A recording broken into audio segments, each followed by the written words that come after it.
Most people only feed their catfish one type of food, and it leads to a pretty imbalanced diet. So in this video, we're going to break down 3 different veggies that you can feed your catfish, such as Plecos and bristlenose, and find out if you're guilty of this fish keeping sin. With that said, this is just going over 3 vegetables that you can feed your Plecos. We're not going to be mentioning anything like algae wafers or different kinds of prepared food. This is just vegetables. So if you're feeding them algae wafers, keep that up.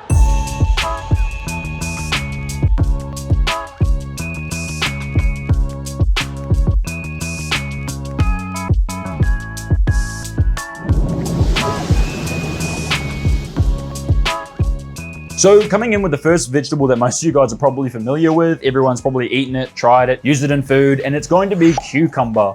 Cucumber is super easy to prepare. All you have to do is slice it down the middle or into little slices, put it onto a skewer or something to weigh it down and chuck it in the tank. Plecos and catfish will go absolutely crazy for the cucumber. They go into a frenzy, they'll climb on it, they'll chew on it, they'll go crazy, but it is mainly water. So when you feed cucumber, it's more of a little treat or snack. They're not really getting anything nutritional from it, and unfortunately they just end up pooping everywhere, and it's this long green stringy poop that's just really, it didn't really do much. It makes a lot of mess. So for most of us, that's the one that we're going to be used to. It breaks down in the water very quick because of the water content. You can only really keep it in the tank for around a day, and then you need to take it out because otherwise it'll just go all slimy and gross. So yeah, first food, if you're not feeding any vegetables, is going to be cucumber. As overall, even feeding cucumber to your Plecos is better than feeding nothing at all, as it can help them move their bowels along if you're feeding high protein foods all the time. And then moving into my personal favorite food to feed your catfish is going to be zucchini. Now, it's pretty much shaped exactly like a cucumber, but unlike cucumber, it has a much higher nutritional value, meaning they're actually going to get some nutrition and some growth off of eating it rather than just eating it and then spreading it all through the tank. Zucchini will also last longer in your aquarium because it has less water content, so you don't have to worry about it going slimy seemingly instantly. Zucchini is also super cheap. It's super readily available at most supermarkets. It's better to get ones that have been grown organically without pesticides and stuff like that.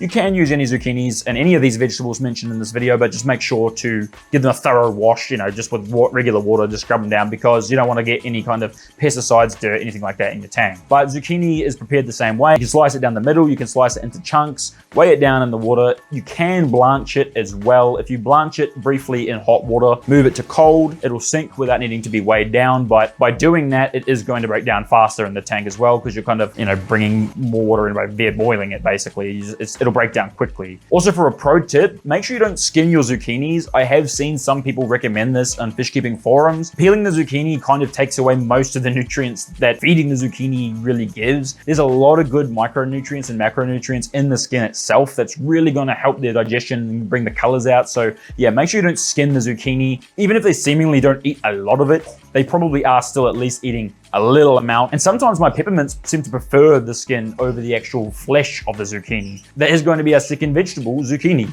Now, moving on to a vegetable that I really never thought that I would ever put in a fish tank or ever be seen in a fish tank. When I walked into one of our Fish Freaks fish rooms and he had mushrooms sitting in his tank. And not only were the mushrooms in his fish tanks, the Plecos were just going absolutely crazy all over them. They were just loving the mushroom. And so I thought I'd give it a try myself. And as you can see in the video here, the Plecos seem to just go absolutely crazy for the mushroom. I don't know if it's something about the taste, the smell, or maybe it's something with the texture. The mushrooms have the skin on the top and then the frilly parts underneath. I imagine there's maybe some microorganisms and stuff like that. I do think that it's best to wash your mushrooms before you put them in the tank. And if the skin does have a lot of dirt on it, you probably should skin the mushroom as well. I usually leave the stalk and stuff on because it's something that they seem to like to snack on. But yeah, to put them in your tank, it's very simple. Just wash them the same way you would the cucumber or the zucchini. Put a skewer through it or weigh it down and put it in your tank and watch them go crazy. I do find though with the mushrooms, it does take a little bit of getting used to. I don't know if it's just because it's so weird. It's not something that they would really encounter in the wild. Not that these fish are from the wild, but yeah, it takes a little bit of getting used to. But try mushrooms. It's something really funny to watch your Plecos just devour a mushroom. Definitely worth it. I'm sure there's a lot of beneficial nutrients in a mushroom you can't get from algae wafers or zucchinis or cucumber alone. But wait, I have another vegetable for you guys, a fourth surprise bonus vegetable. But before we get to that one, if you've liked this video, make sure you hit the like button. And if you've found it informative, splash the subscribe button to become a part of our Fish Freak community, as we're actively growing. We're active on Facebook, and I'd love to have you as a part of our community. So that brings us to our bonus vegetable, which is going to be sweet potato. That's right, sweet potato. I really didn't even think to put an earthy vegetable or a fruity vegetable like a sweet potato in the tank, but the actual reasoning behind using it is actually very straightforward. Basically, the sweet potato is very fibrous, therefore it doesn't break down easily. You could put a piece of sweet potato in and it can last 2, 3, maybe even 4 days depending on the temperature of the tank. If your tank's really, really hot, it's basically going to boil your vegetables so they won't last anywhere near as long. The colder the water, the longer it'll last. But that said, sweet potatoes just seem to last a long time. My Plecos seem to really enjoy it. I think it'll help to bring out a lot of oranges in the Plecos as well. The super reds and the lemons both seem to just dig into the sweet potato. It's cheap, it's affordable. I probably would peel the sweet potatoes as they don't really seem too keen on the skin. Seems like they're more interested in the sweeter